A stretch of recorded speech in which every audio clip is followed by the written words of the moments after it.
né? Ai, gente.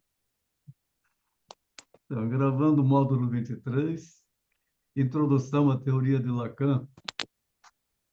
Hoje, dia 22 de novembro de 2022. Vamos lá, então? A gente ouve muito falar de Lacan, as pessoas falam de Lacan, tem uns que usam provérbios lacanianos, usam fala lacaniana, e querem mostrar um determinado conhecimento, e a gente às vezes fica na dúvida, mas será que realmente tem esse conhecimento? Não fica na dúvida. Mas vamos procurar entender um pouquinho, porque ele trouxe contribuição preciosa, assim, na teoria da psicanálise. A origem dele é freudiana.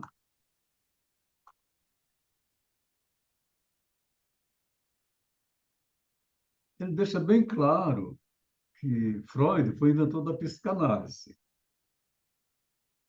E na França, naquele período, no início do século XXI, foi conhecido Jacques Lacan como reinventor do divã. Que coisa, não? O divã foi criado por Freud, o que hoje também, contemporaneamente, não é absolutamente necessário.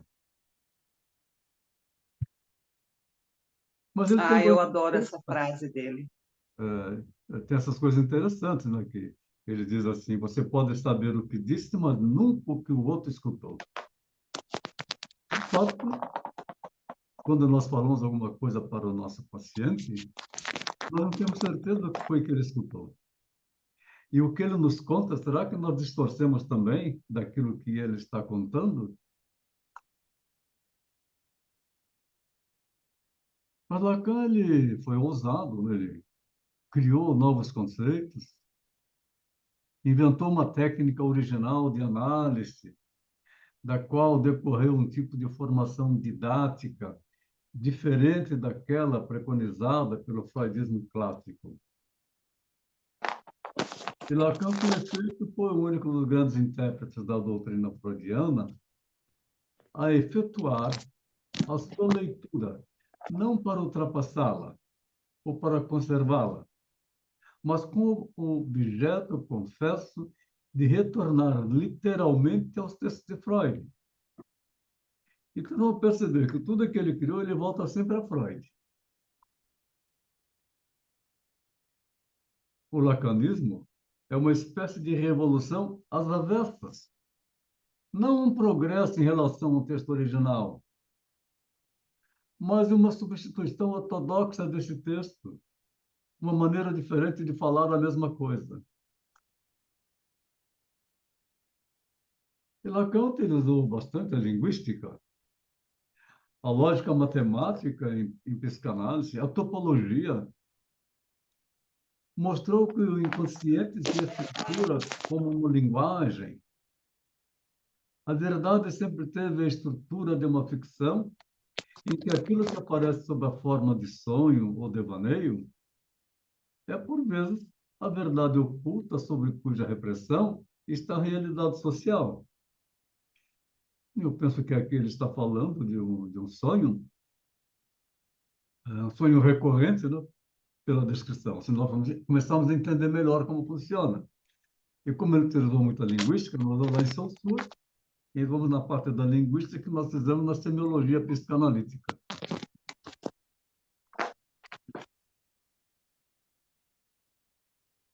Lacan considerava que o desejo de um sonho não é desculpar o sonhador, mas o grande outro do sonhador. O que é que nós podemos entender por isso o grande outro do sonhador? Se o Freud nos ensinou que o sonho é a manifestação de desejos reprimidos, esses desejos reprimidos que se manifestam é um outro dentro de nós e que se manifestam das formas mais estranhas. O desejo é o desejo do outro. E a realidade é apenas para aqueles que não podem suportar o sonho.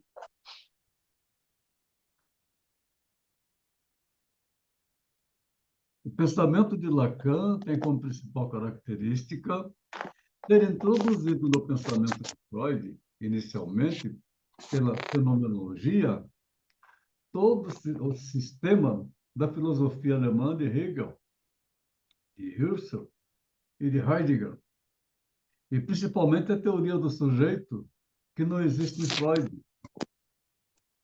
Caramba, como é que não existe teoria do sujeito em Freud? O sujeito em Freud é o ego. Assim introduz a psicanálise no campo da filosofia. Vocês podem interromper, por gentileza, se quiser fazer alguma pergunta, tá? À vontade.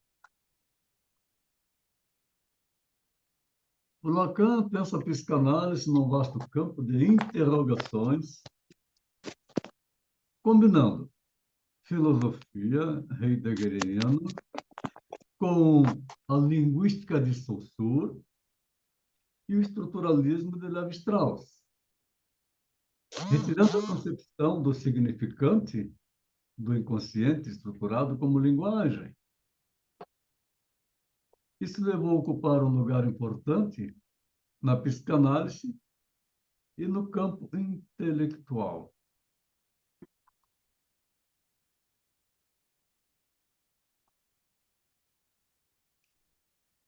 Mas ele tem um grande valor, sim, com certeza. Seu grande valor foi ter feito um retorno a Freud. Lá no final, ele mesmo disse assim: quem quiser ser lacaniano, que seja. Eu sou freudiano. E Legal ainda tem essa. mais. É bem assim, bem sério. Então, quando se conversa com um lacaniano, aqueles que são radicais, que querem dizer Lacan, Lacan, Lacan, Lacan, Lacan é freudiano. sim, como algo absoluto, é terrível. Eu tive um aluno que é diretor do Grupo Angeloni, um engenheiro, a esposa dele é psicóloga, os dois estavam no meu curso, e quando ele assistiu a minha primeira aula, quando terminou a aula, tudo presencial, ele veio conversar comigo e falou assim: caramba,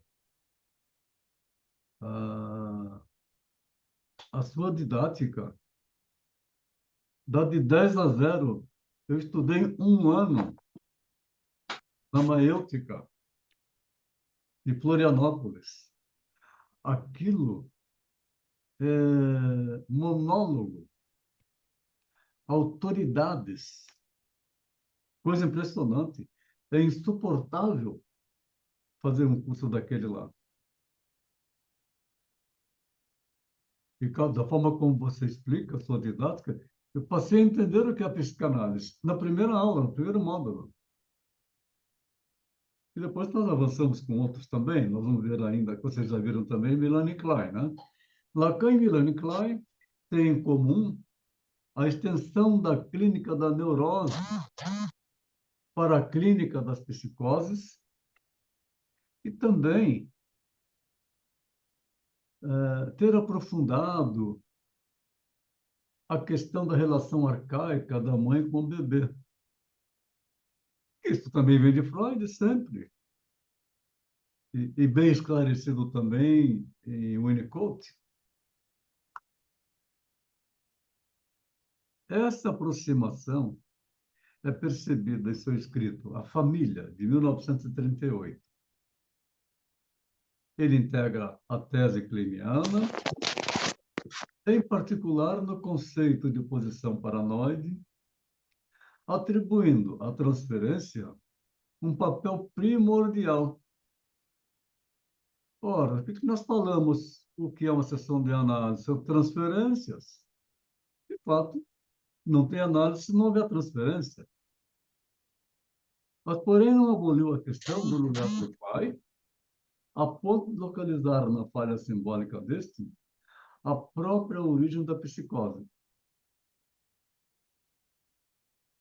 Então, o lacaniano ele fala muito no simbólico. Aí, novamente, ele diz: eu sou freudiano, vocês, se quiserem, sejam lacanianos. Na primeira intervenção na psicanálise, Lacan é para situar o eu como instância de desconhecimento, de ilusão, de alienação, sede do narcisismo. Ora, é o ego. Ele diz, é o momento do estado do espelho. O eu é situado no registro do imaginário, juntamente com fenômenos como amor e ódio, que faz parte do ego. Relações duais, distinto do sujeito, do inconsciente, que é uma instância simbólica. Interessante ele falar que o sujeito do inconsciente é uma instância simbólica.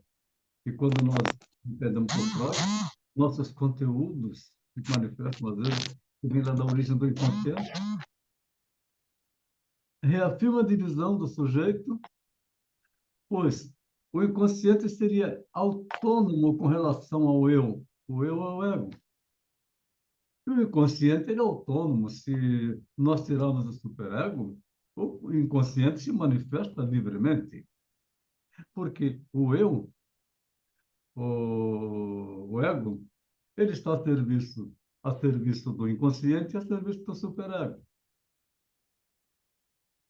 Então, ele reafirma aqui, é a divisão do sujeito, pois o inconsciente seria autônomo em relação ao eu, e é no registro do inconsciente que deveríamos situar a ação da psicanálise. Ah, grande novidade, não? Para Lacan, a análise não deve ficar reduzida exclusivamente no mundo interno. Ele propõe que o analista deve dar uma importância muito especial à palavra do paciente, que pode ser cheia ou vazia de significados, de modo que o analista também deva rastrear a cadeia de significantes que está contida no conteúdo, forma e estrutura da linguagem. Bom, professor, Oi. reduzida, não deve ficar reduzida exclusivamente no mundo interno, né? Ele diz aqui. Sim. E tá, mas então isso significa que a análise precisa ser feita também com. O que seria esse lado externo? O que é a psicoterapia breve? Está lembrando? Ah, tá. É no aqui Tô. e agora, a situação que a pessoa está vivendo. Uhum. Esse é o lado externo. Captou agora? Associa com a psicoterapia breve. Uhum. Percebe? Se tiver dúvida, volta ele lá de novo, que você vai esclarecer, você vai entender melhor essa palavra dele. Que Tá. nós não somos a caça às bruxas, como falamos lá na psicoterapia breve. É o aqui e agora. São coisas recorrentes. Então, Uhum. a palavra do paciente, nós sempre falamos na palavra do paciente, que pode ser cheia ou vazia de significados. Ele tem as suas resistências, de modo que o analista deve rastrear a cadeia de significantes da fala do paciente. Sim, é isso mesmo que a gente faz em Freud, que está contida no conteúdo manifesto, na forma e na estrutura da linguagem que ele está utilizando. Ficou claro? Pô, Muito ficou claro. obrigado. Fique à Entendi. vontade para questionar. Obrigada, professor. À disposição. Aí ele criou um termo que é a forclusão. Em Lacan, é a forma extrema de negação. Impede a ruptura de fusão narcísica no registro do imaginário com o outro e, portanto, não se produz a capacidade para formar símbolos, nem o ingresso no registro simbólico. Ora, forclusão é algo muito parecido com o mecanismo de defesa de negação. E se cria formas, símbolos internos para fugir da sua realidade. Então, a forclusão, ou foraclusão, é um conceito forjado por Lacan para designar um mecanismo específico da psicose,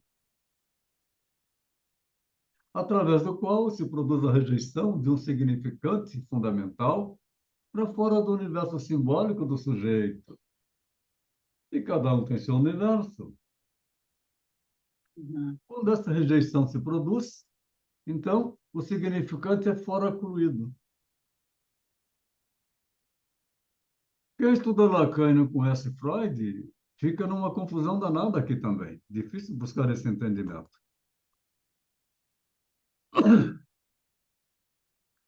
O Lacan ele foi revolucionário no setting, o setting analítico.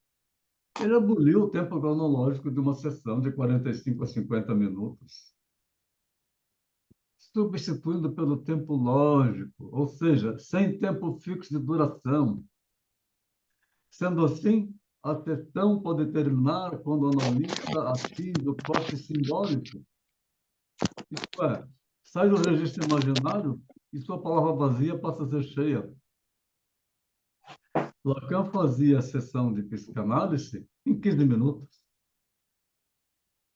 Ah, Pela prática, a gente sabe que nos primeiros 15 minutos, a pessoa não conseguiu ainda colocar para fora os seus conteúdos, cheio de mecanismos de defesa.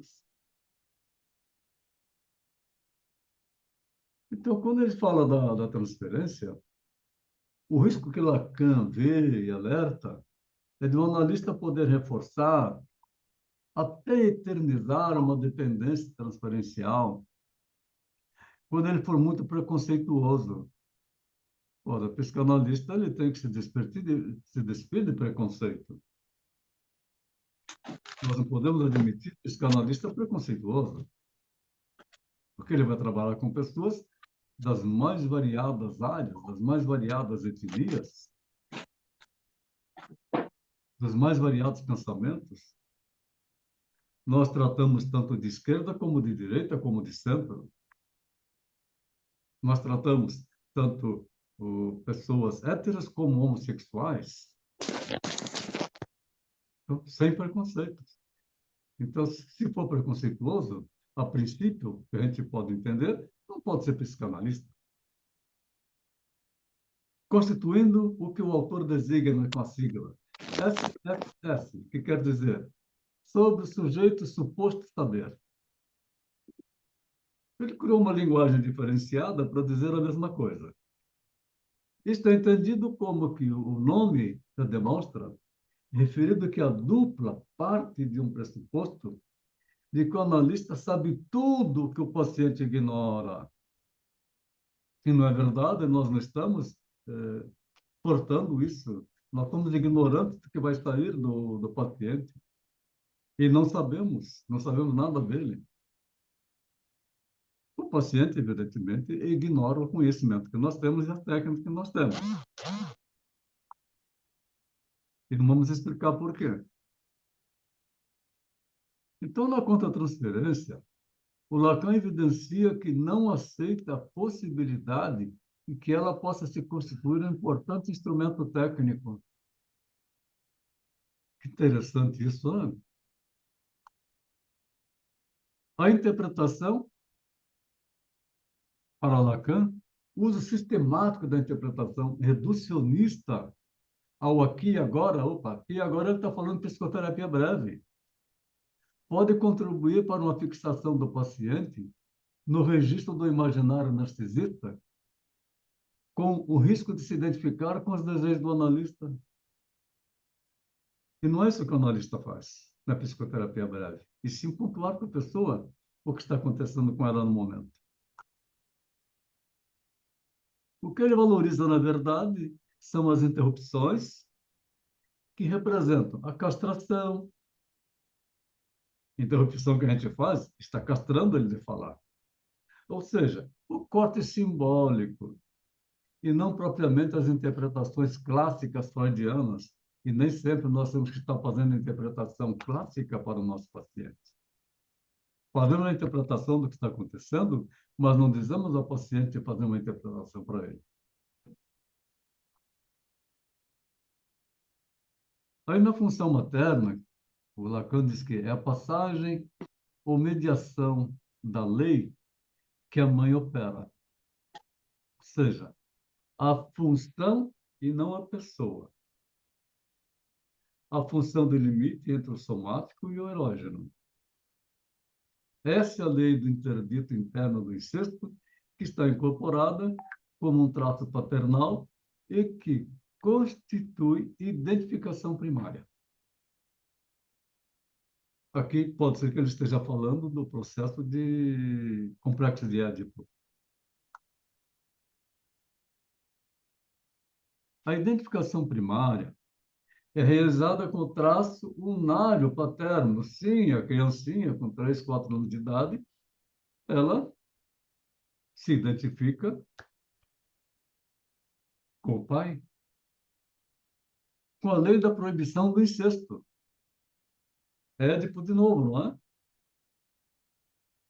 É a metáfora paterna que produz o significante da falta do outro, que permite que o sujeito seja representado por um significante em relação a outro significante. Você não entendeu o que ele quis dizer? Nem eu.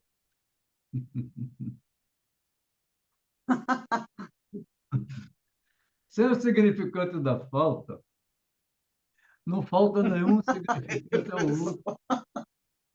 Desculpa. Não, desculpa nada, é para rir mesmo.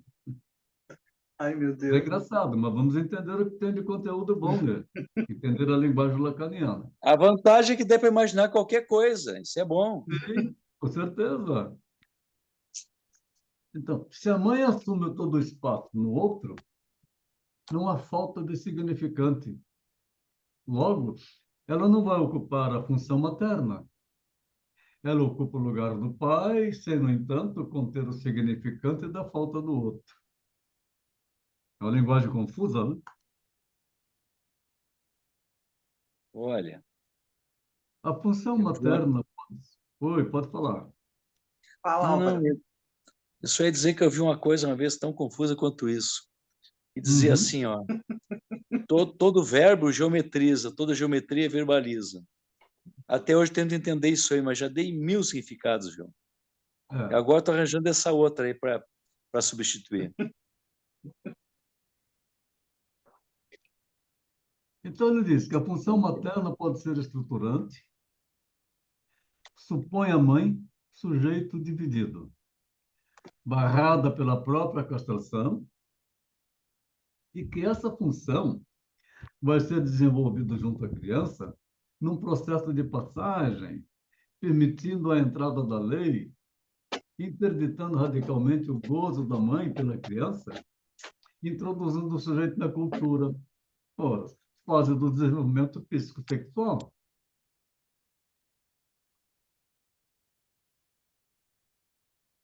Ele diz, é pela voz, considerada como objeto A, que se pode dizer que a mãe está no lugar do outro. A voz situa-se do lado dos objetos A e também como vetor, pela palavra dos significantes da mãe. E a nossa mãe, ela nos transmite muitos significantes delas. Nós carregamos nas nossas raízes culturais. A mãe não fala apenas em voz alta, mas é por meio da voz, com um não que ela usa, o significante super-eu. Ela aumenta o volume da voz, ela está, portanto, usando o super-eu com o super-ego, que interdita o transbordamento do funcionamento. Opera como limite ao gozo. O que é o limite ao gozo? Oh, não pode fazer isso. Mas a criança quer Cortar fazer. as asas, entre outras palavras. Sim, isso mesmo. Então, uma mãe que se situa somente no dom e não na troca, não pode reduzir o transbordamento de seu filho, visto que ela mesma está fora da função fálica e, por conseguinte, fora da sua lei.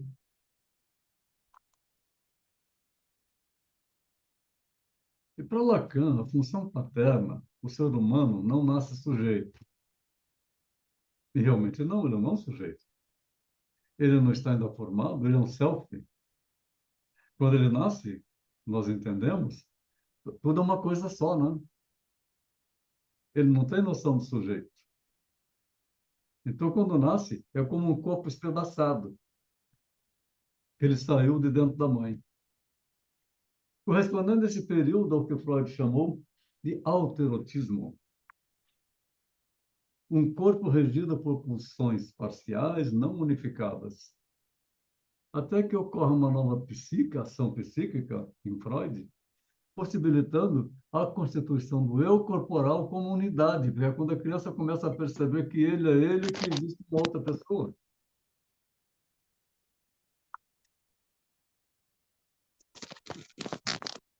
O período em que ocorre essa nova ação psíquica, Lacan chamou de estádio do espelho, constituído por 3 etapas. Na primeira etapa, a criança percebe a imagem real de um outro, a mãe, mas esta não é interiorizada, porque ele não sabe o que é mãe, não tem noção disso. Então, é quando a criança, lá pelos 3 meses de idade, começa a enxergar diferenças. Na segunda etapa, a criança percebe a imagem da mãe apenas como imagem, a mãe irrealizada. E na terceira etapa, que corresponde ao primeiro tempo do complexo de Édipo, ocorre a identificação à sua própria imagem, uma identificação à mãe como imagem. O que é uma identificação primária? O que isso quer dizer para nós, olhando em Freud? A criança, até chegar aos 3 anos de idade, para ela, a imagem é a imagem da mãe, a imagem do pai, mas ela não entende bem o que é aquilo.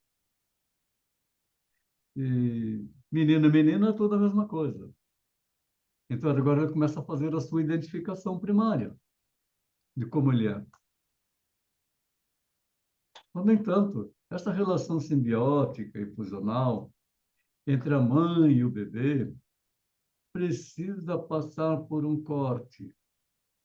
O que acontece no segundo tempo de Édipo. No primeiro tempo, a mãe endereça seu desejo à criança e a toma como aquilo que lhe falta, que é o falo. Mas ela possui o bebê. O segundo tempo ocorre com a função paterna, da função paterna, fazendo um corte no desejo da mãe, fazendo este se endereçar para um outro lugar e que não a criança como falo. É através dessa operação que a criança poderá sair da posição de ser ou não ser o falo. Porque a criança pequenininha, ela substitui o falo do pai, que dá prazer para a mãe, para a dimensão do ter ou não ter o falo, passando a buscar a identificação com quem supostamente tem o falo, que é simbólico. Então, todo desejo é suportado por uma falta, a qual é inserida no mundo da criança e simbolizada a partir da intervenção da função paterna.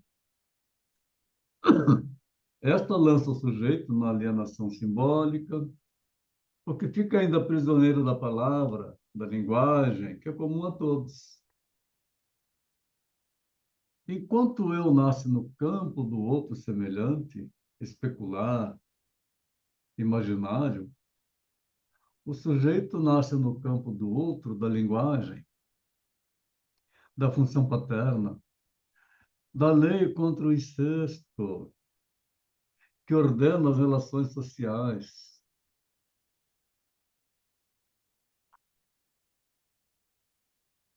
O desejo é sempre o desejo do outro, pois o que o sujeito deseja é determinado por sua relação com a função paterna.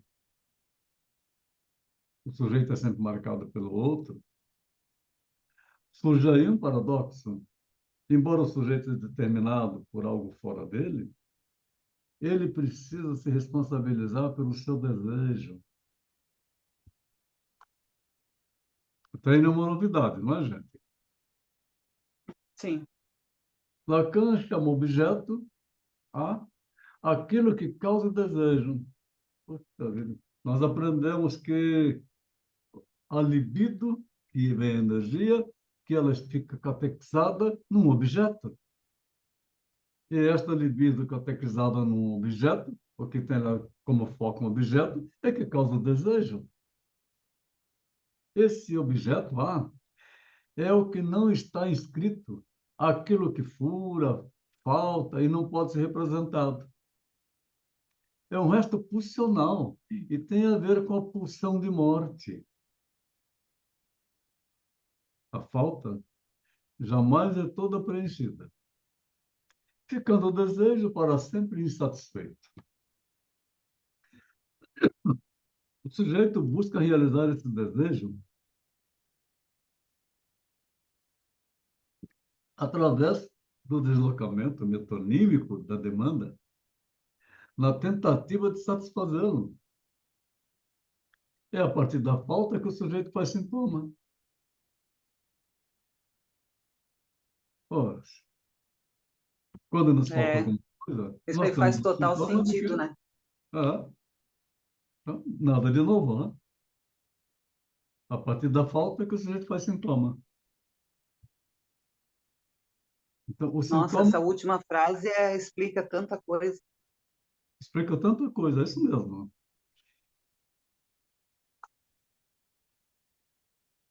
Mas nada é diferente de Freud, né? Sim, Então, chama-se deslocamento metonímico porque o sujeito toma o objeto substitutivo como se fosse o objeto original perdido. Aquela frustração de não conseguir uma coisa. E aí foi dirigido para outra coisa, o qual jamais é encontrado como um todo. Uma parte do objeto do desejo é tomado como se fosse o desejo todo. Então vem a substituição.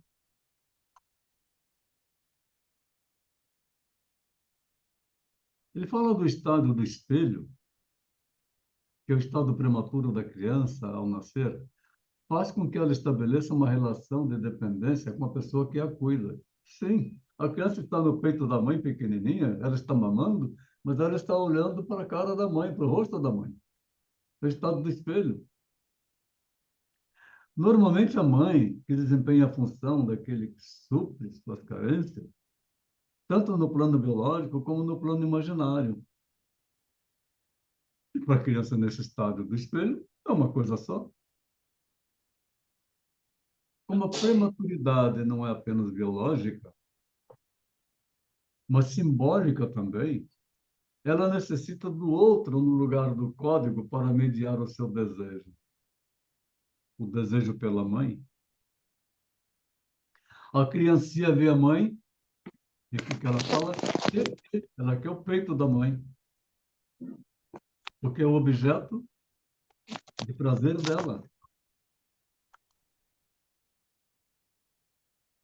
Num primeiro momento, este outro é um outro real, da primeira dependência, da relação dual, a dualidade imaginária que existe, imaginária, na qual um se confunde com o outro, porque a criancinha pequenininha, na realidade, que nós sabemos, ela não entende que a mãe é uma outra, é tudo dela. é como se fosse tudo ela mesma, né, professor? É Sim, isso? Tudo uhum, dela. é tudo dela. Não existe outra coisa, é tudo dela e para ela. Ao satisfazer as necessidades físicas da criança, a mãe o faz segundo um código simbólico que determina essa relação, permitindo que seu desejo se articule em demandas que fará a criança desejada ou não, possibilitando sua entrada na erogenização. Vocês que são mães devem ter percebido a erogenização da criança quando está mamando no seu peito. E a mãe tem prazer neste ato.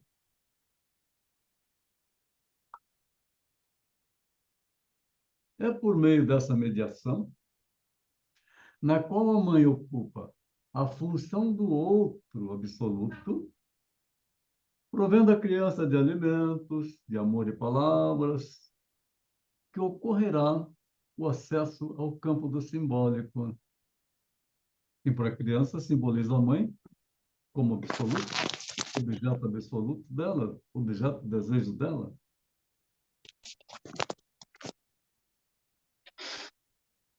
A conquista da Gestalt corporal pela criança se dá pelo reconhecimento de sua imagem no espelho,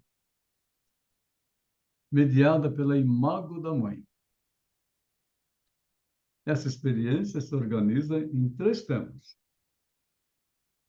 No primeiro momento, o que existe é uma confusão entre ela própria e o outro que ela está vendo no espelho, em virtude da relação estereotipada que tem com a mãe, pois é no outro que ela se vivencia e se orienta. E ela olha no espelho, tem um outro, ela não sabe que é ela. Não tem noção que é ela. Às vezes até se assusta.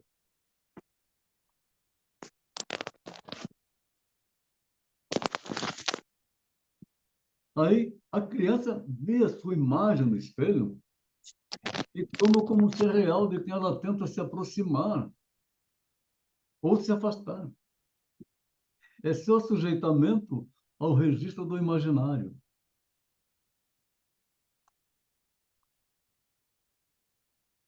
Gestalt se refere a um processo de dar forma, de configurar o que é colocado diante dos olhos, exposto ao olhar. Eu coloquei aí para que vocês pudessem ver uma imagem.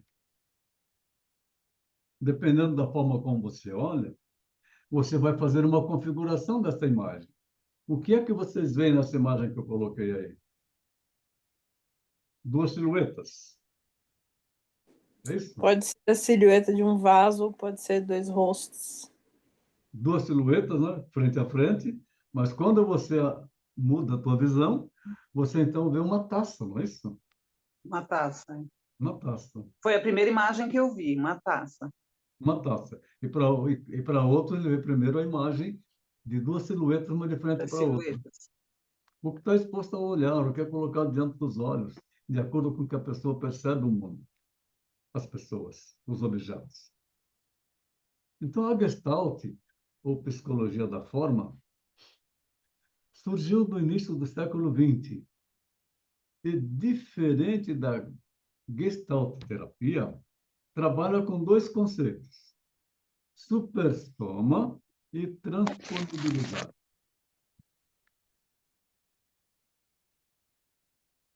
Então, de acordo com a teoria gestáltica, não se pode ter conhecimento do todo por meio de suas partes, pois o todo é maior que a soma de suas partes. A mais B.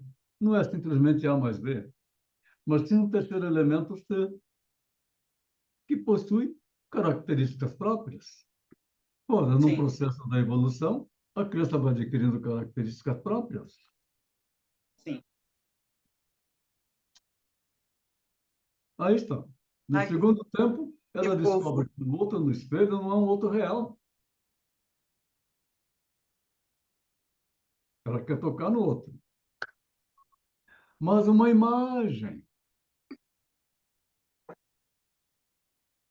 Essa descoberta propicia que ela não mais procure se apoderar dessa imagem.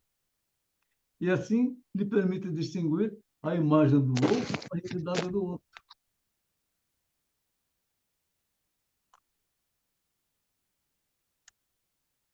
Aí o passo seguinte é a dialetização dos 2 momentos anteriores. E é quando a criança começa a querer falar. Em primeiro lugar, ela já está segura de que o que aparece no espelho é apenas uma imagem. Ela já identificou.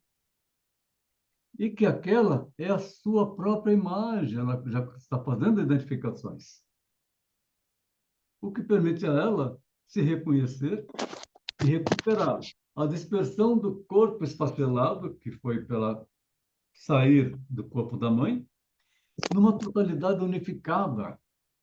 Então, ela passa a ter noção de que ela existe, representação do seu próprio corpo.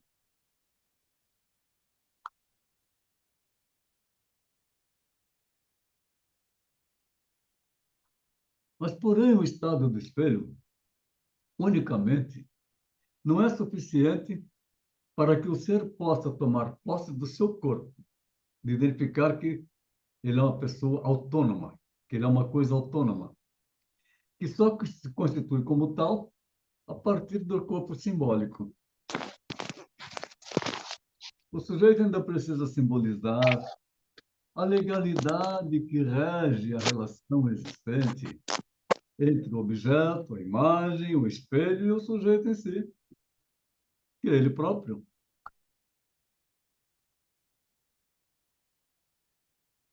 No Édipo Lacan, nesse primeiro momento, a problemática fálica se situa sob a forma de dialética do ser.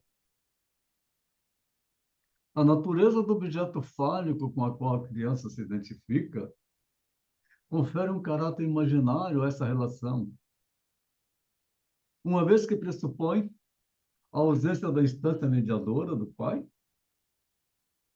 Contudo, apesar de não contar com a intervenção do pai, a relação se dá pela identificação fálica da criança com o objeto de desejo da mãe.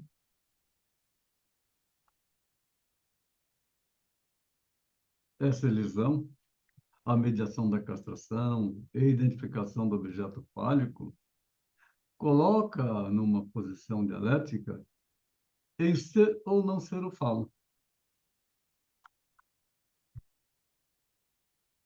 No segundo tempo de Édipo, parte justamente dessa dialetização de ser ou não ser o falo, introduzindo a dimensão paterna que intervirá na relação mãe-criança-falo, sob a forma de privação.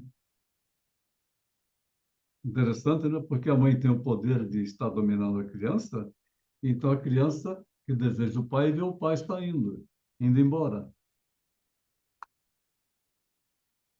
O pai é aquele que interdita a satisfação do impulso da criança à medida que ela percebe que é para o pai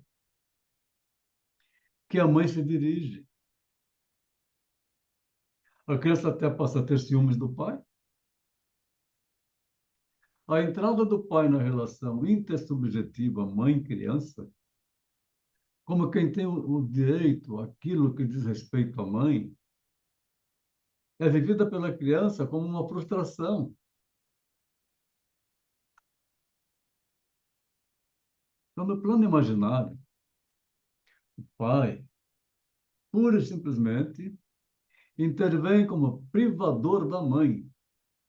Ou seja, o que é aqui endereçado como demanda é remetido a um tribunal superior, é substituído como convém, pois sempre, sob certos aspectos, aquilo sobre o que interrogamos o outro, à medida que ele o percorre em toda a sua extensão, encontra no outro esse outro do outro, isto é, a sua própria lei.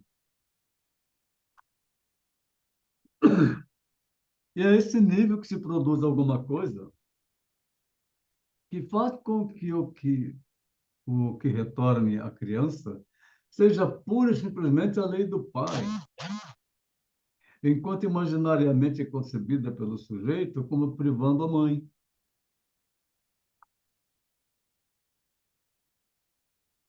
Com essa descoberta, a criança significa o desejo da mãe como submetido à lei do desejo do outro, o que implica que em seu próprio desejo depende de um objeto e que o outro é suposto ter ou não ter.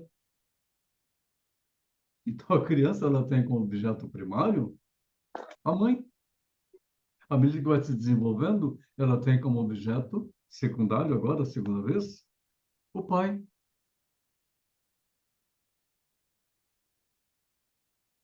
É aí que vamos encontrar a chave da relação do Édipo e de seu caráter essencial. A relação da mãe com a palavra do pai e com aquilo que ele é suposto possuir, que a satisfaz e regula o desejo que ela tem de um objeto, que não é mais a criança, ela se remete ao desejo de um outro, reconhecendo a lei do pai como aquela que mediatiza seu próprio desejo. E, lógico, ela deseja o marido dela, que é o pai da criança. O pai que priva a criança é o que apresenta a lei.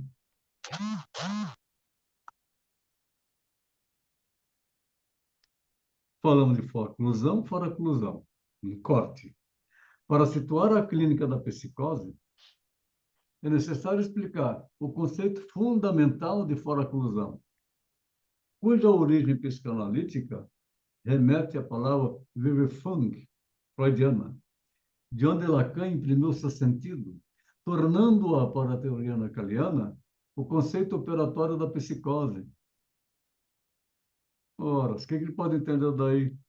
Infoclusão. Infoclusão, ele excluiu o superego. Ele está num outro estado, sem consciência. Para excluir consiste em expulsar alguém ou alguma coisa para fora dos limites de um reino, de um indivíduo ou de um princípio abstrato, tal como a vida ou a liberdade. Para excluir implica também o lugar, qualquer que ele seja, no qual se é expulso, seja fechado para todo sempre.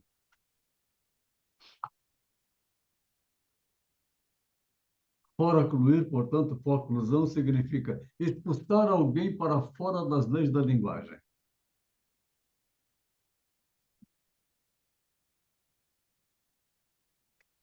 É com a conotação de sem lugar, do sem destino, do errante, que o termo entrou para a psicanálise para designar o lugar dos loucos, dos verdadeiros presos do lado de fora, para aqueles que não encontram seu lugar no inconsciente.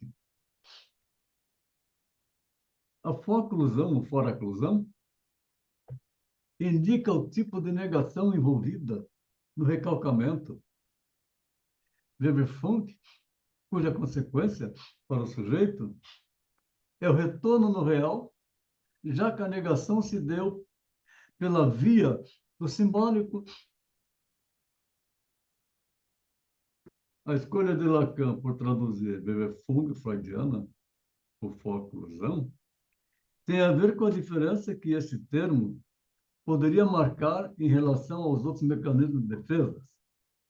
O recalcamento, a renegação, a denegação, distinguindo-a, portanto, da expulsão.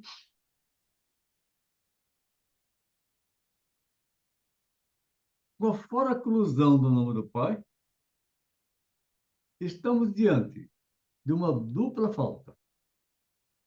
Primeiro, a de um significante, o nome do pai, que marca e institui simbolicamente este lugar, e a do próprio lugar como lugar vazio, faltante pela ausência do significante. Esse lugar vazio pode vir a ser ocupado ou não num outro registro, no qual ele é levado a funcionar.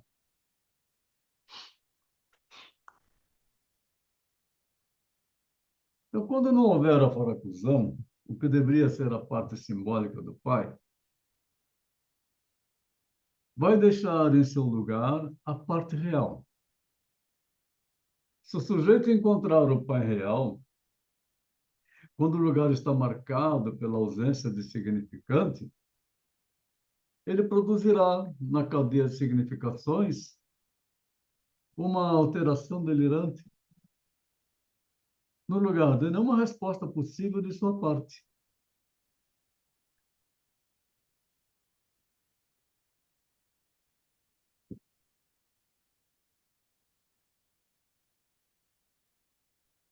Lacan criou vários verbetes, ou verbetes, para a compreensão dessa teoria. Altre, pequeno outro, refere-se a mais geralmente a mãe, mas não unicamente tal como esta situada no plano imaginário, mas naquilo que a criança vai percebendo que ela é outra coisa. E o outro, significado específico, sempre ligado ao lugar e à função daqueles em relação aos quais é formado o desejo da criança. Outro, altre, também, o, traço A, alude mais diretamente à alteridade, ou seja, a relação do sujeito com o seu meio, que ele vai se identificando, o seu desejo, e com os outros objetos, mãe, pai, irmãos, cachorro e outros bichos, através dos mecanismos da identificação imaginária com esses outros.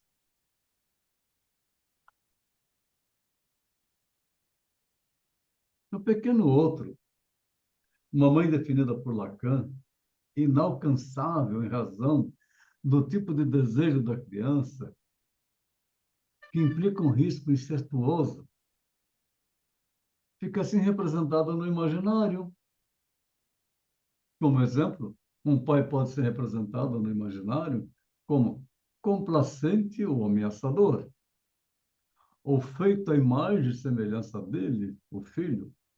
Eu sou igual ao meu pai. O grande outro, um lugar simbólico que pode ser tanto um significante da lei, o nome, a linguagem, o inconsciente, ou ainda Deus, que determina o sujeito tanto inter como intra, subjetivamente, em sua relação com o desejo.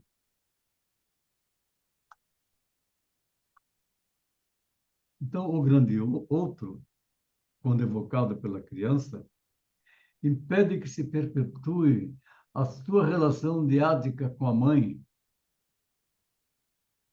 estabelecendo os limites e as diferenças entre as relações do filho e dos pais.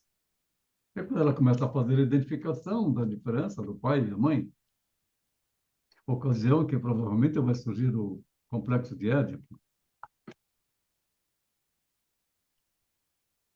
ACT, nós sabemos que a ação para fora age em Freud, sintomas através da ação motora, recordar, repetir, elaborar. Automatismo de repetição substitui a compulsão à recordação. É um funcionamento que vai se desenvolvendo. Em Freud, a inscrição da infusão sensorial produz excitação provocando inscrições permanentes no córtex cerebral, podendo se confundir entre si. Aí acontece a doença. Que doença que ele está falando? Está falando de conflitos internos, está falando de neuroses. Imagens minêmicas, a acústica, a sinestesia, a de leitura e de escrita. Esse conjunto de 4 categorias de imagens formam a representação palavra, a identificação da palavra como imagem.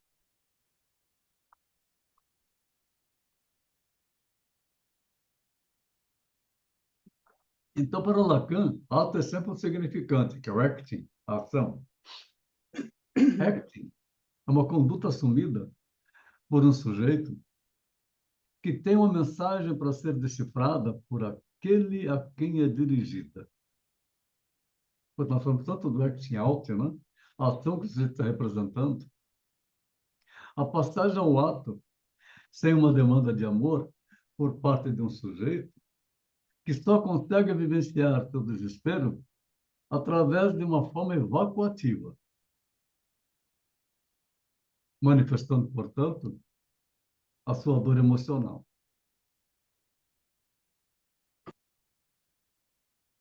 Afeto, em Freud, sentimentos que afetam, afeições, afecções, o psiquismo do sujeito.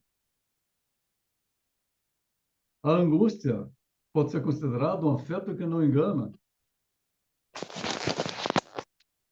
O analista busca desvendar quais os afetos que afetam o paciente. O que é que realmente está afetando? Que geralmente ele nem sabe. O destino da pulsão é da representação no ego. Vocês lembram quando eu contei aquela história vivida em consultório, uma história, um case, com o coronel da PM, e que ele estava afetado e irritado de ver a mãe, de ver a irmã, de ver o pai, morando perto da praia, ficava preso na casa e falava aquilo com uma raiva, porque eles não aproveitavam a vida deles. E quando ele terminou de falar, eu falei para ele: você sabe por que você está se incomodando? Você sabe por que você está afetado? Não sei. Porque você está se afetando com aquilo que não te pertence. E ficou bravo pra caramba, mas no dia seguinte que veio para outra sessão, veio dando risada. Falei: você tem toda a razão. O que eles fazem não me pertence. Então, isso eu trabalho muito com vocês no nosso curso de psicanálise. Temos que aprender isto. O que é do outro não nos pertence. Ele não vai agir do jeito que nós agimos, e nem do jeito que nós queremos. Então, o Lacan diz assim: o que determina a qualidade dos afetos são os significantes, estão amarrados às pulsões reprimidas. O que é significante para mim de uma determinada situação é significante diferente para outra pessoa. Um acidente qualquer sofrido por uma criança pode ter sido reprimido com naturalidade, enquanto que em outra situação a criança pode ter sido reprimido pelo acidente. No inconsciente, como um significante que ela quase morreu. Pode criar nessa criança pânico, né? Nós buscamos o quê? Na prática freudiana. Com situações assim, que as pessoas estão se manifestando e não sabem exatamente o que é. A causa, a origem, e que vem lá da terra infância. São duas situações semelhantes, banais. O afeto do último sujeito será a angústia de morte iminente.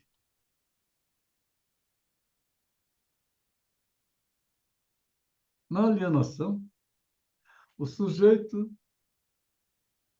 sente o aprisionamento do desejo, aprisionamento do desejo. No discurso, no corpo do outro, imagem de si mesma, confundida com a imagem da mãe na etapa do espelho.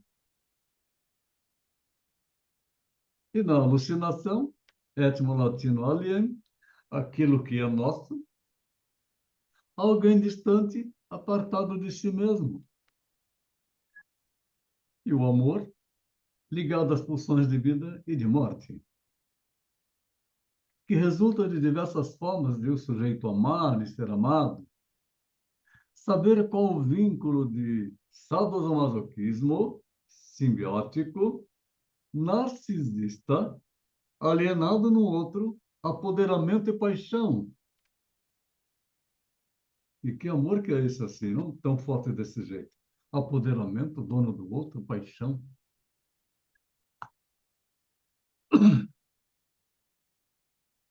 E Eros, pulsão de vida, e Thanatos, pulsão de morte. Em Lacan, narcisismo do amor humano, resultado do estado do espelho. Criança alienada no corpo e imagem que a mãe lhe reflete. E, de fato, na pequenininha, ela é alienada no corpo da mãe.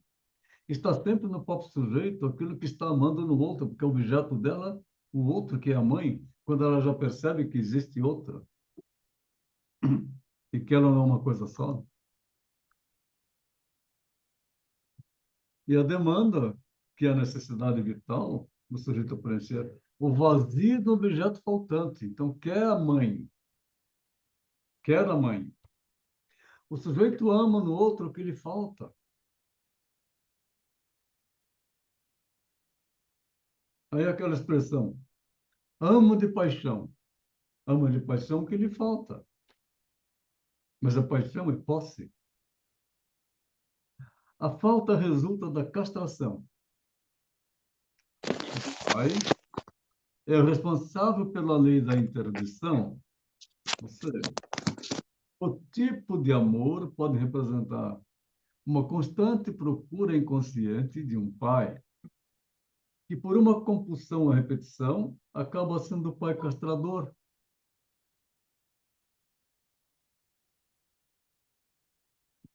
Nós podemos observar naquelas pessoas que foram adotadas e que não conhecem a mãe e não conhecem o pai. Ele sempre vai estar na sua vida adulta procurando a mãe e procurando o pai. É a demanda de preencher esse vazio faltante.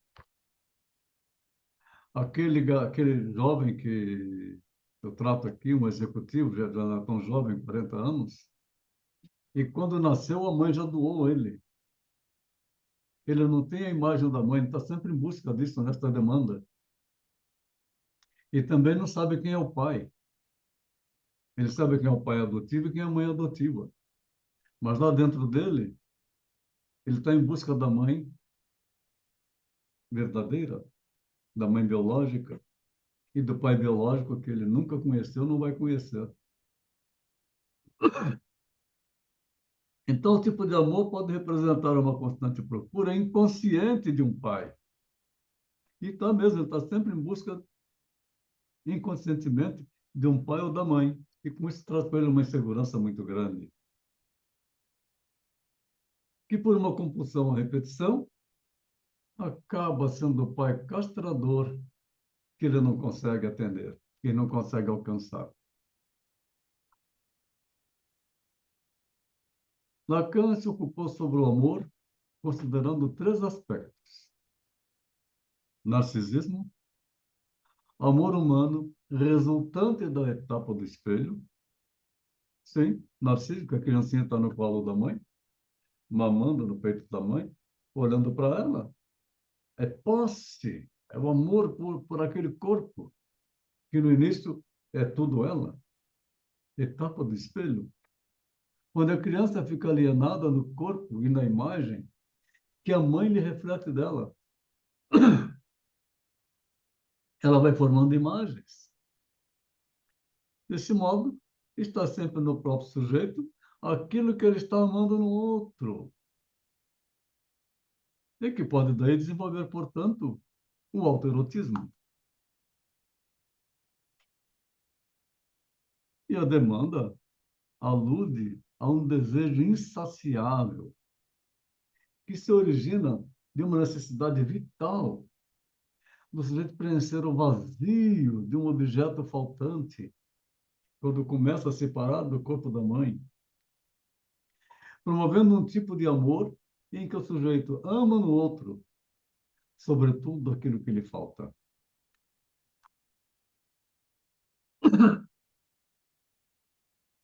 A falta resulta da castração, o pai sendo responsável pela lei da interdição, é um efeito que o tipo de amor de alguma pessoa pode representar uma constante e às vezes desesperada procura inconsciente de um pai que, por uma compulsão à repetição, acaba sendo um pai castrador. Esta situação é muito frequente aparecendo na clínica.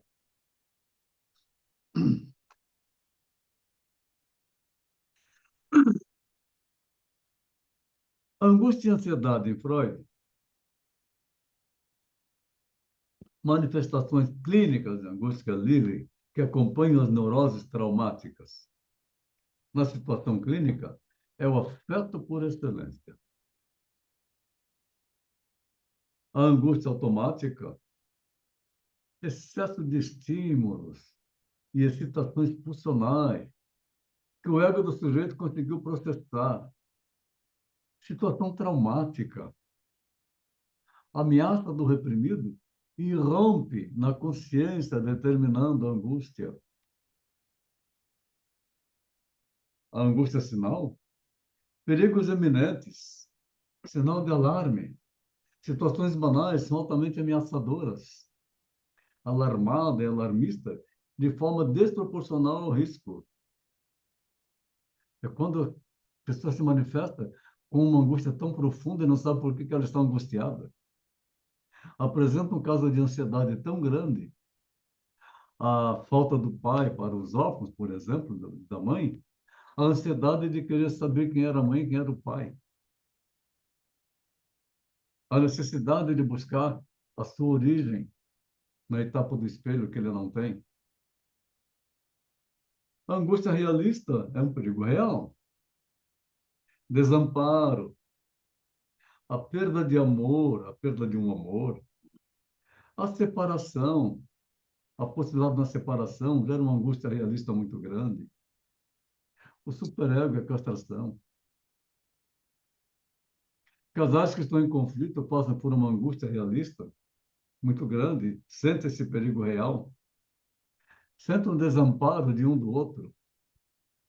A perda de amor, o desejo pelo outro vai diminuindo, mas tem medo da perda do amor.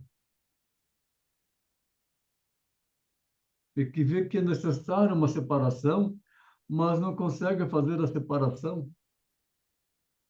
Um superego que julga e faz a castração do desejo da pessoa.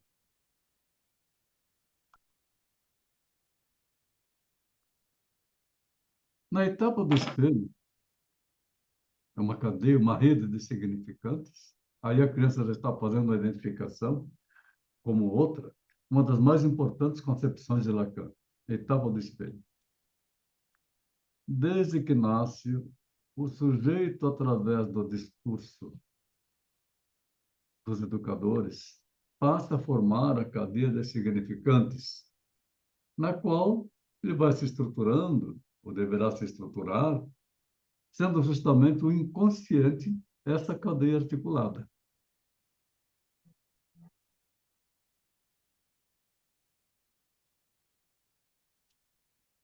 Como nas conexões dos fios de uma rede. Os diversos significantes pelos fenômenos psíquicos do deslizamento se interconectam. A criança se vê assim diante do espelho e ela brinca com sua própria imagem. Ainda não tem noção de que é ela mesma.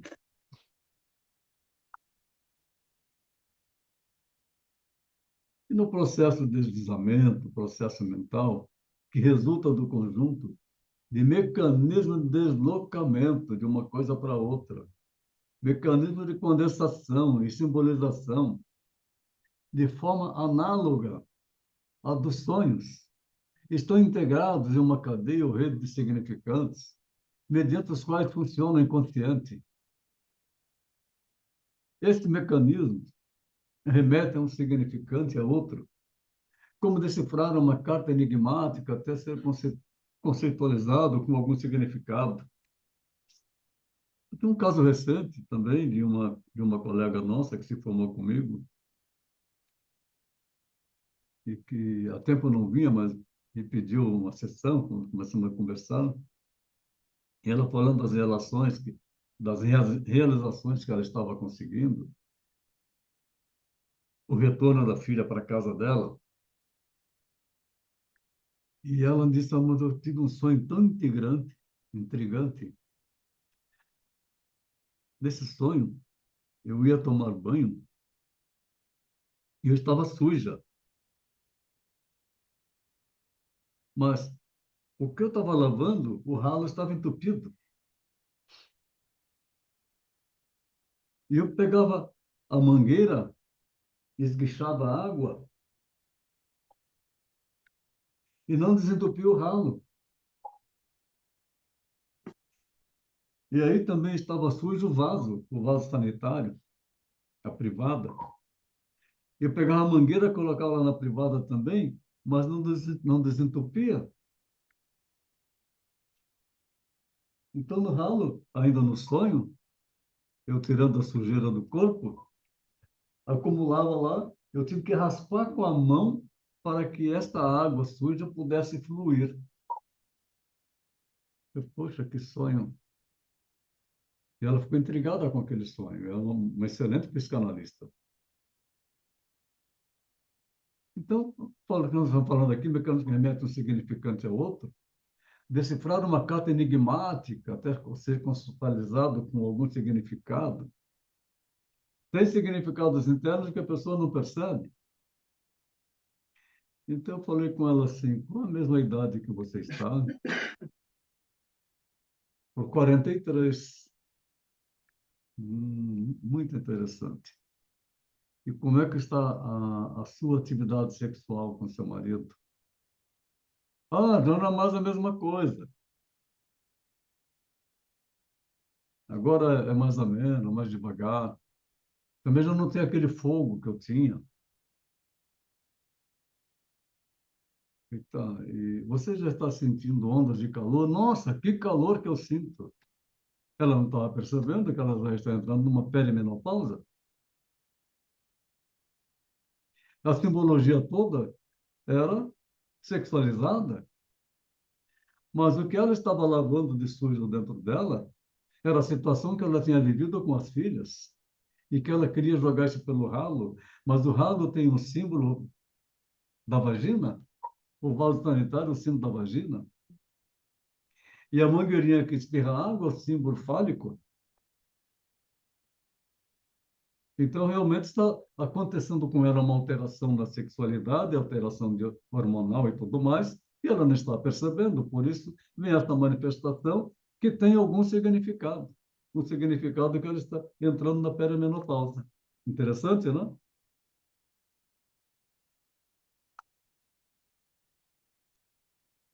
Todo deslocamento, mecanismo pelo qual a energia psíquica pode deslizar de uma representação inconsciente a outra, a qual esteja ligada por um vínculo associativo. A energia psíquica, libido. No inconsciente reina o processo primário. Sempre. Consciente, processo primário. Onde não há noção de lógica. E também não há noção de tempo, de espaço, nada disso. O inconsciente é atemporal e ele está sempre em busca do prazer. Princípio do prazer de Freud. E também, no inconsciente, não há noção de tempo e causalidade. Mas predomina um livre deslocamento, porque ele desloca de um objeto para outro, de um desejo para outro.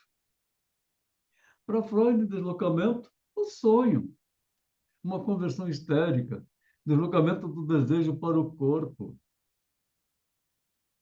E neurose obsessiva e fóbica, deslocamento da pulsão de uma representação para um pensamento, provoca neurose.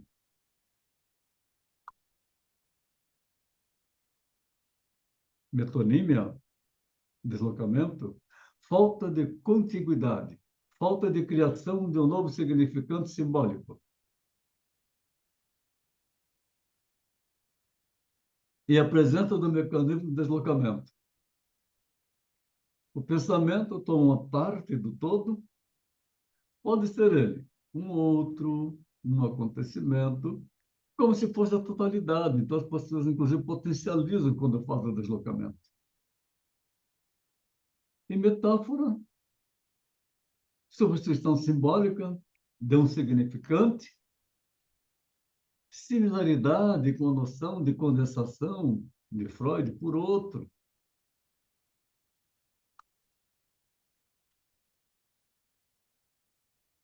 Como exemplo, o fogo pode ter 3 significados conforme as associações que o sujeito lhe dá. Fogo liga-se à fumaça, linguagem signa, porque estabelece uma presença imediata, visível e concreta, sem discriminação conceitual entre ambas. Fogo também é substituído por calor, é metonímia, porque 2 conceitos estão ligados por uma continuidade sem simbolismo. Fogo transmitir por paixão ardente.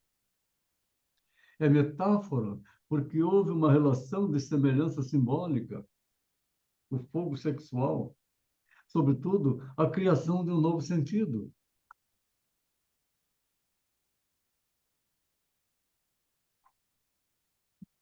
A castração, para Lacan, diferente do conceito de Freud, Lacan trata como uma operação simbólica que se refere ao falo, enquanto objeto imaginário não real. O temor de castração é normatizante e estruturante para a criança, porquanto proíbe o incesto e faz a necessária cunha interditória na dieta funcional da criança com a mãe. Então, nessa confusão toda que estamos falando sobre Lacan, tentando fazer com vocês uma explicação de uma visão clara, com exemplos, inclusive, nós verificamos que o Lacan ele criou uma forma diferente de falar. Mas, no fim, é a mesma coisa. Ele usa muito o simbólico, mas o simbólico existe também na linguagem freudiana. Então, a assunção da castração simbólica, ou seja, o assumir desta operação por parte da criança, é que promove a falta que cria o desejo. Puta, faltou criar desejo, com certeza. Faltou um copo d'água, você cria o desejo de tomar água. Faltou a comida na mesa, você tem desejo da comida. Faltou uma comida que você aprecia, um bife suculento, ou que você prefere, um frango, alguma coisa assim, você cria o desejo pelo frango, porque faltou naquela mesa. Então, a falta cria desejo perfeitamente natural. A falta também, na separação, a falta pelo sexo, cria o desejo pelo sexo. Então, não mais necessitando esse desejo de estar subordinado aos desejos da mãe, ou submetido aos desejos do pai, porque são desejos próprios. Ficou claro, minha gente? Alguém quer falar alguma coisa?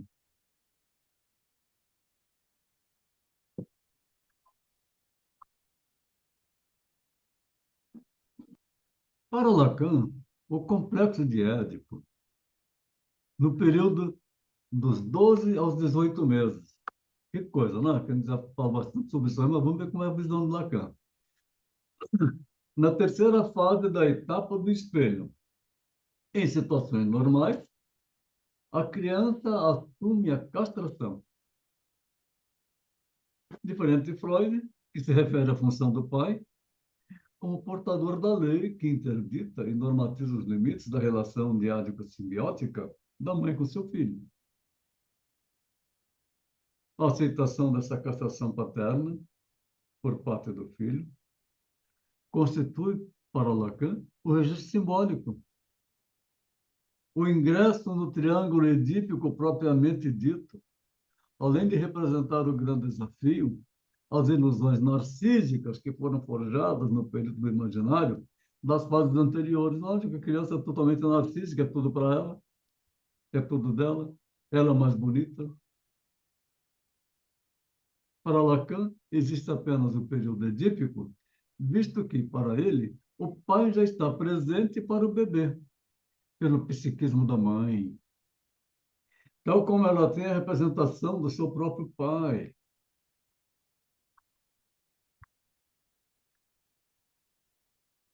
E mecanismo de defesa, Lacan aprofundou defesa referente à negação, cunhar foco-ilusão, grau máximo de negação. Demanda e necessidade. O mínimo necessário para a sobrevivência física e psíquica.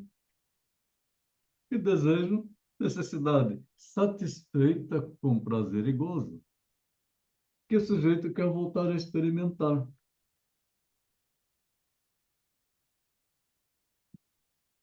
É interessante essa linguagem lacaniana, mas para nós, freudiano, nós entendemos o que é o desejo e que a criança, ela desenvolve o desejo, ela pode ter uma fixação em diversas fases do seu desenvolvimento.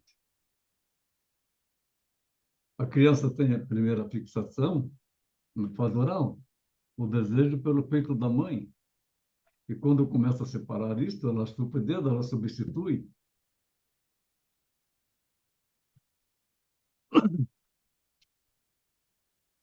E a demanda, pedido de reconhecimento e amor para preencher um antigo e profundo vazio de origem narcisista.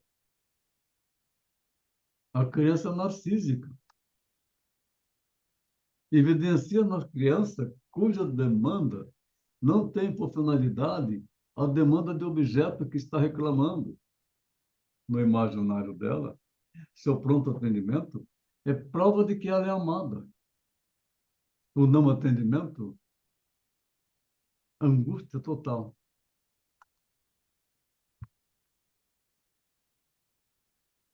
Em mecanismo de defesa, Lacan aprofundou a defesa referente à negação. Cunhar, conclusão, grau máximo de negação. Demanda necessidade, o mínimo necessário para a sobrevivência física e psíquica, desejo, necessidade satisfeita com prazer e gozo, que o sujeito quer voltar a experimentar. Demanda, pedido de reconhecimento e amor para preencher um antigo e profundo vazio, de origem narcisista. Evidencia-se na criança, cuja demanda não tem por finalidade a demanda de objeto que está reclamando. No imaginário, seu pronto atendimento é prova de que ela é amada. É importante repetir, esta fase que nós estamos entendendo, como Lacan diz isso, como é que nós entendemos em Freud. Obrigado, minha gente. Então, tá bom então? Nós estamos assim que nem o Kiko aí. Ô, professor, Oi. é dia 16 ou 26 ali do 11? Eu tirei aqui o slide. 26, né? Ah, seria dia 16, que foi a semana passada, né? Mas tem o seguinte, Verdade. vocês querem fazer amanhã? Para mim Pode seria ser. ótimo. Se vocês quiserem fazer amanhã, a gente faz amanhã mesmo. Porque o slide está preparado para a semana passada, lembra? Que aí o pessoal não Sim. conseguiu acessar. Uhum. Nas quartas eu não consigo. Sempre tenho um compromisso às 8. Aham. Só se fosse antes. Então paramos amanhã, combinado? Se fosse antes da. Anotar aqui, paramos amanhã. Esse assunto fica liquidado. Ok. Quarta-feira, 1h08, aula 23, parte B. Ok, vamos lá, pessoal. Estamos assim. Terminamos de ficar doido, né, professor? Professor, tá me ouvindo? Sim, estou te ouvindo. Tá. Nós vimos aí que a falta cria o desejo, né? Eu poderia dizer que o excesso cria a castração, como, por exemplo, a autoridade excessiva de pai e mãe Sim. É castração. é castração, né? Então, o excesso cria a castração. Sim. Ok. O excesso de autoridade, no caso. Uhum. Com excesso de autoridade. Tanto do pai como da mãe. Sim. Eu tenho muitos casos assim de mãe autoritária, Sim. aonde o adulto hoje não sabe nem quem ele é, porque ele nunca tomou as próprias decisões. Então ele é um ser anulado, Sim. inexistente. Sim. Vamos levar E em consideração que a época de Lacan, nós temos que estudar isso, porque ainda tem mães que vivem como na época do passado e não têm, não procuram aprender como criar bem o filho.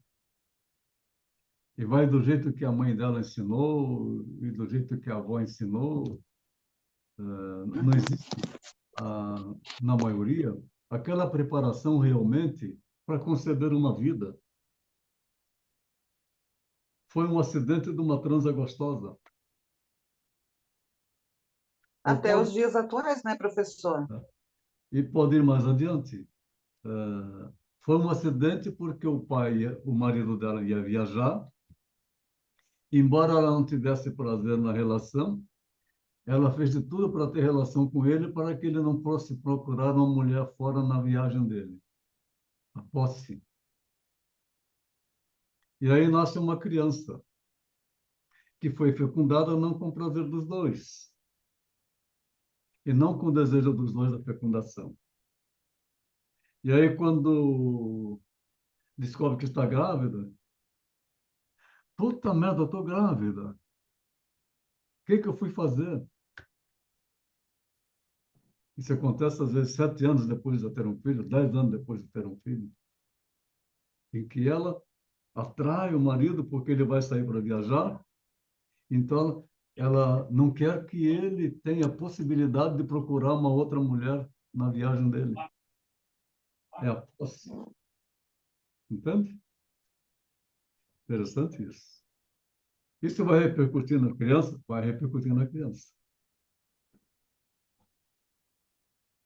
É bem assim. Eu tenho um caso de uma mãe que me trouxe o filho para se tratar comigo, está se tratando comigo já há uns 8 meses, e que estava numa situação assim bem complicada. Então, ela me contando o que estava acontecendo, como é que foi essa... Eu fui fundo, que eu perguntei para ela, como é que foi essa geração? Você teve prazer na relação? Não. Eu fiz por isso. Foi pela posse. E com isso, um filho com mais problemas. Que coisa, né? Uhum. Mas no desenvolvimento das terapias, que esse rapaz está fazendo comigo semanalmente, está evoluindo, sim, está evoluindo de forma maravilhosa. Muito bem. E ela também está evoluindo. Ok? Ok. Mais observações, mais perguntas?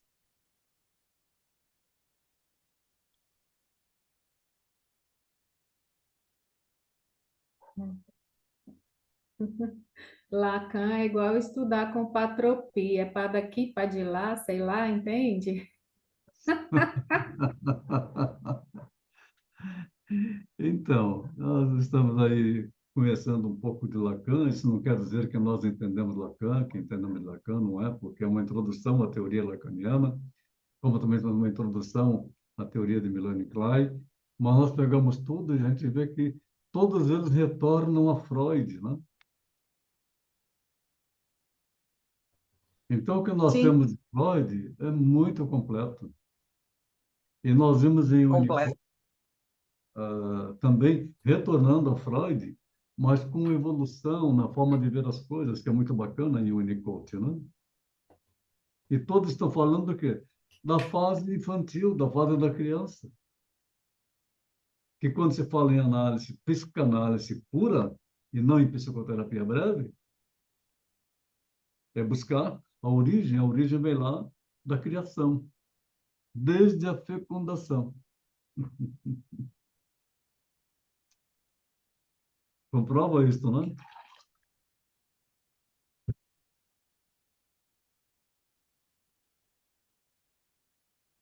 Então, eu estou lendo aqui, trabalho para a nota, quem quiser se manifestar é opcional. O que que o senhor quis dizer com isso? Tá falando igual Lacan, é?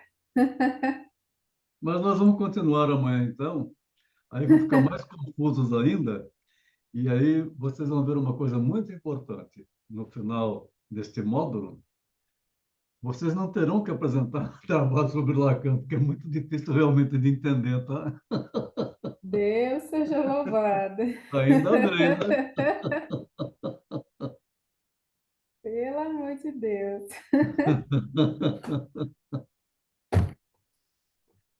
Ok. Algo mais? Não. Tudo bem, então? Então, até amanhã. Tudo. Até Ótima amanhã. noite, Até durma amanhã. bem. Boa noite, boa É, boa noite. noite, Boa gente. Boa noite. noite, Boa noite. boas reflexões. Tchau, tchau. Tchau. Tchau.